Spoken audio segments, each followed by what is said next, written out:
baru. Assalamualaikum warahmatullahi wabarakatuh. Saya Munasri Adi Putra, sering disapa Putra. Saya seorang petugas pemadam kebakaran dan penyelamatan di Badan Penanggulangan Bencana Daerah Kabupaten Aceh Barat. Saya bekerja di Badan Penanggulangan Bencana Daerah selama 7 tahun.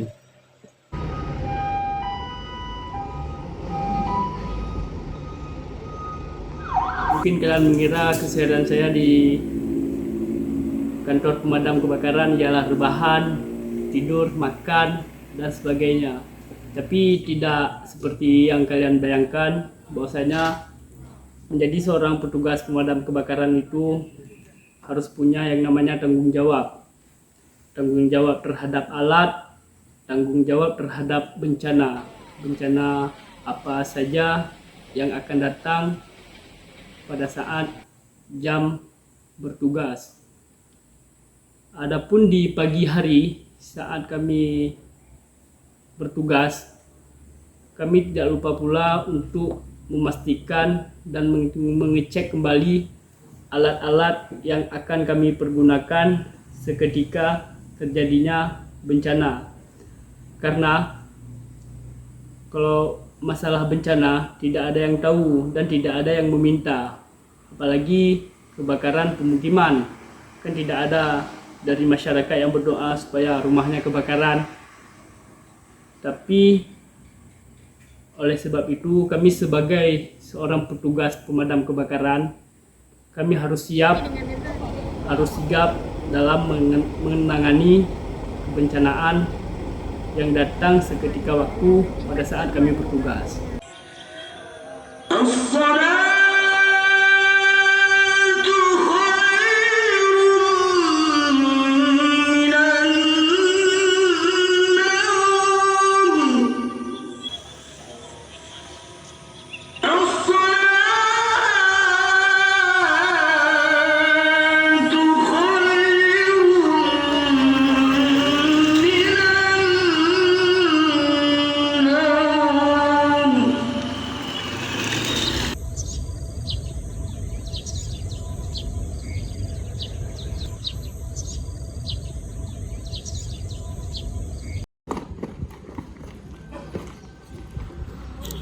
Mungkin kalau membahas soal cita-cita, namanya waktu kita masih kecil-kecil, banyak cita-cita yang ingin kita impikan. Yang pertama, kalau kayak abang sendiri, saya bercita-cita kalau nggak jadi polisi ya tentara.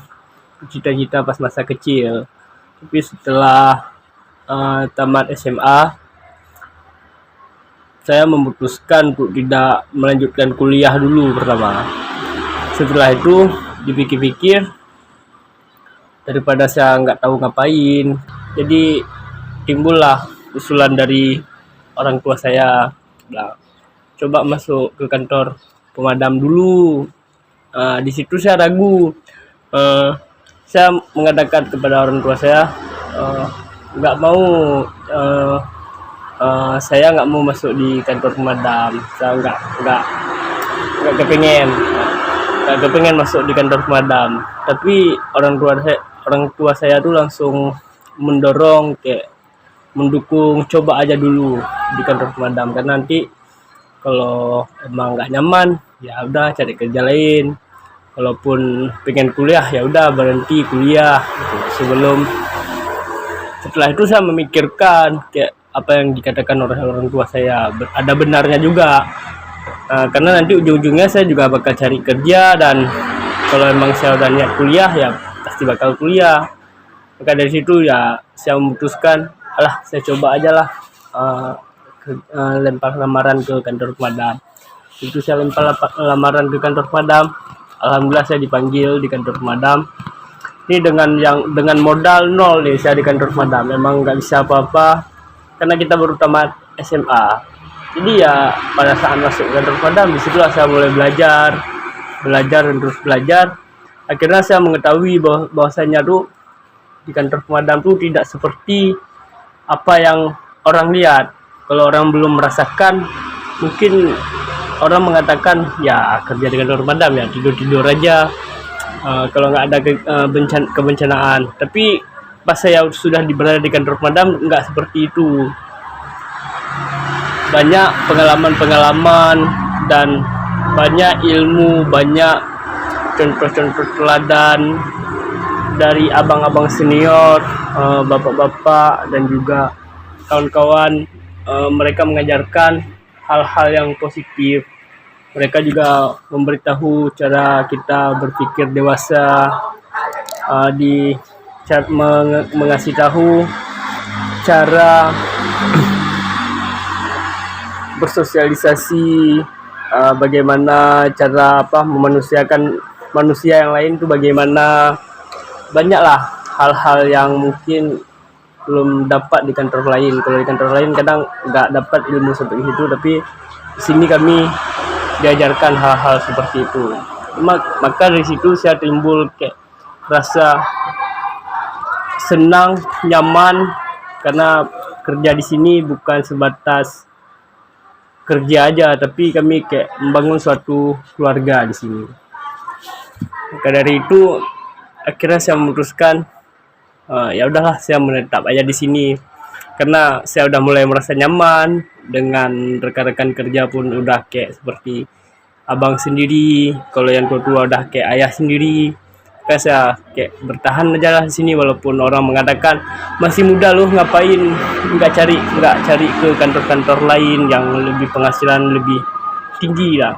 Cuman mungkin bisa kita bekerja di kantor lain dengan penghasilan tinggi, tapi kenyamanan tuh belum tentu dapat di tempat kerja seperti yang kita dapatkan sekarang. Karena tuh kalau menurut saya tuh modal pertama tuh ya kenyamanan dulu dalam bekerja. Kalau bagian duit nanti ya belakangan, kan rezeki udah ada yang ngatur. Kayak evakuasi serang tawon gitu, menyelamatkan orang yang tenggelam dalam air, mencari korban terseret arus. Kan resiko kan sangat besar. Kalau emang terjadi kesalahan, mungkin nyawa kita yang melayang. Tapi nggak sempat terpikirkan, Bang, ini harus gimana nanti kalau saya bergerak sini nanti saya bakal mati. Tapi enggak, saya juga bingung nih cerita kenapa nggak sempat berpikirkan. Bahkan kalau seketika terjadi kebencanaan itu saya kayak ya udah, saya harus cepat bergerak. Gimana cara saya harus ada di lokasi tempat kejadian perkara itu, saya harus menyelamatkan orang lain gitu, saya harus membantu, menolong. Nggak sempat terpikirkan nanti kalau saya nolong itu resikonya ini. Tapi pas saat ada kejadian saya nggak sempat mikir itu. Mungkin karena saya masih muda, kadang beda yang udah berkeluarga, mereka mungkin mengingat anaknya, istrinya. Kan saya kan masih muda, mungkin masih sendiri ya, cuma terpikirkan orang tua saya mungkin. Tapi nggak tahu juga sih, kadang-kadang mungkin beda-beda orang ya, beda-beda pemikiran. Karena mungkin saya udah terlalu menyenangi atau terlalu senang kerja di sini, terlalu nyaman, sehingga mungkin udah kebiasaan saya dalam menolong ya nggak sempat terpikirkan. Tapi satu hal yang mungkin yang bisa saya pelajari, kalau kita bekerja dengan ikhlas, kita menolong dengan ikhlas, mungkin resiko dan cobaan yang kita hadapi itu terasa ya nggak berat-berat kali lah, karena kita bekerja nih dengan hati, karena udah sinkron dengan hati ya. Mungkin kalau emang soal kematian tuh saya serahkan ke Allah aja yang di atas, karena menurut saya tuh langkah rezeki pertemuan maut tuh emang sudah dirahasiakan, itu pasti ada. Yang penting kita harus berhati-hati dalam menjalankan tugas.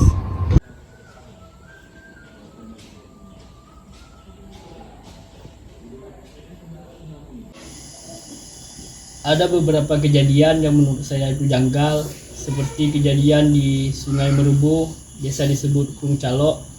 Di situ korban tenggelam, wanita, dengan kedalaman 2 meter. Seharusnya dengan arus yang sedikit tajam, korban tersebut yang pastinya sudah terbawa arus. Tapi saat kami melakukan pencarian, baik dari pencarian dari atas maupun dari dalam air, yaitu menyelam, ada sedikit kejanggalan yang kami temukan. Seketika pencarian berlangsung lebih kurang 2 hari, tidak ada tanda-tanda kemunculan korban tersebut. Tapi pas di sore hari keduanya, korban muncul di titik lokasi pertama korban jatuh.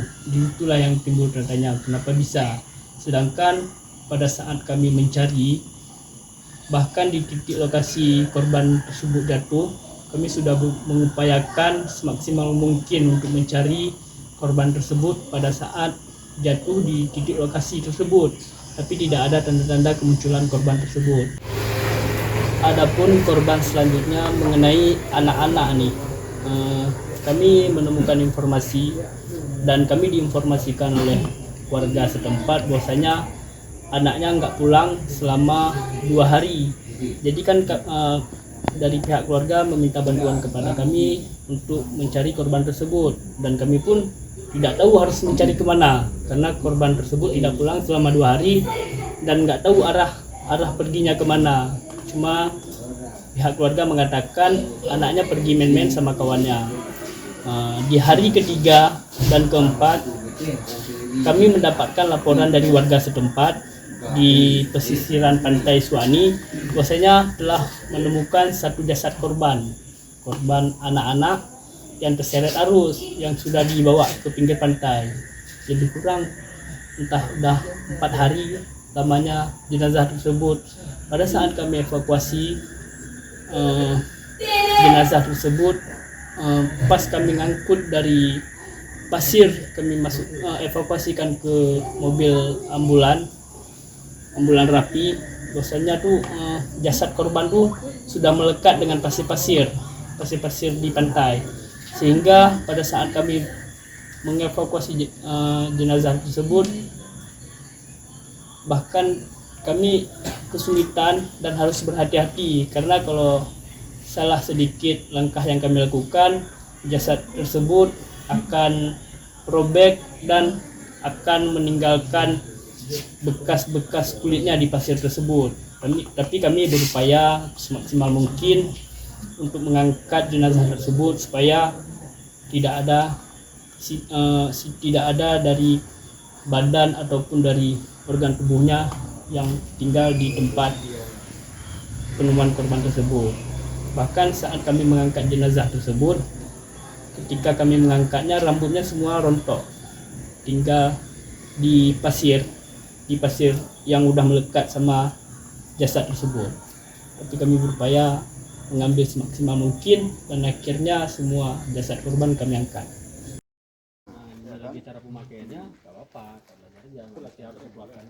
Assalamualaikum warahmatullahi wabarakatuh. Perkenalkan, nama saya Heri Yusmadi. Saya Komandan Regu 2 Pemadam, dan rekan saya bernama Saudus Pandi. Saya Komandan Regu Rescue Regu 2 juga. Kalau Bang Adi itu dari segi kedinasan anaknya sangat disiplin. Dia pun pagi sampai ke kantor selalu mengikuti apel pagi. Setelah apel pagi, dia melaksanakan pengecekan atribut pemadam kebakaran dan juga yang ada di rescue. Untuk waktu luang ketika kami tidak ada kegiatan pengecekan, Adi ini sering mengajak untuk melakukan kontribusi masalah perkenalan alat. Kalau untuk interaksi, si Adi orangnya sangat baik. Dari segi informasi pun dia cepat tanggap. Kalau memang ada kegiatan, dia selalu ikut hadir. Dan cara dia berbaur sangat ramah bersama kawan-kawan.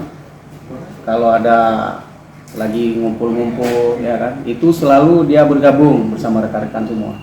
Orangnya enak kita bilang, bisalah kalau untuk berbaur itu cepat dengan kawan-kawan semua. Itu kalau menurut kami sehari-hari. Ketika terjadi kebakaran, Bang Ade ini responnya sigap dan tanggap. Dia langsung ke unit, mengambil posisi duduk dan berangkat ke lokasi. Setibanya di lokasi, Bang Ade langsung mengambil selang dan menggelarnya dan mendampingi vektor di depan. Paling bangga itu kami lakukan itu di saat di lapangan kami bersama-sama melakukan kegiatan contoh menyelamatkan orang hilang di dalam sungai. Habis itu di saat memang ada kebakaran, kami berhasil. Tapi dengan inti terkadang bukan individu, tapi kebersamaan tim. Itu sering terjadi, alhamdulillah. Baik itu di lapangan maupun di kantor, dimanapun itu memang sering terjadi. Harapan saya untuk adik adalah semoga dia semakin jaya, fokus pada pekerjaan, dan di pemadam ini tidak ada yang hebat, yang ada di pemadam ini yang terlatih. Untuk adik terus berlatih, dan untuk karirnya ke depan belajar. Semoga lulus P3K untuk tahap selanjutnya. One is the loneliest number that you'll ever do. Two can be as bad as one. It's the loneliest number since